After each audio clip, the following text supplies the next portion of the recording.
Hello Sally, I'm Aries. My friend Nick told me you have some problems with your fridge, so I came to help. Oh, hello there. Kind of a funny name you have there. Does that mean you're the god of refrigerator repairs or something like that? I sure am. Now what seems to be the problem with your fridge? There's water at the bottom of it, and I cannot seem to find the issue causing this. I think there's a good chance you're having trouble with the defroster drain, which I think is blocked.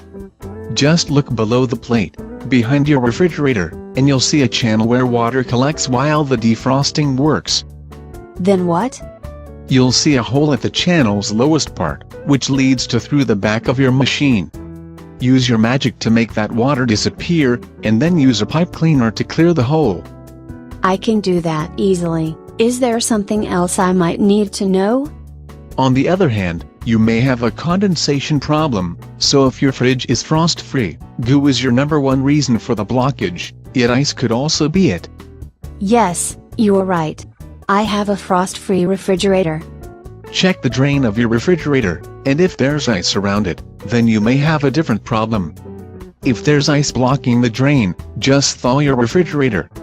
Well, I always liked repair guides that don't cost me any money to use, so I think I'll take this step first.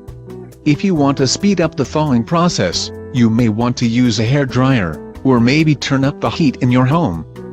Sure thing. Wow, these are really helpful tips.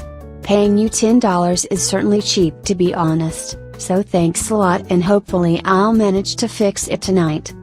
Good luck.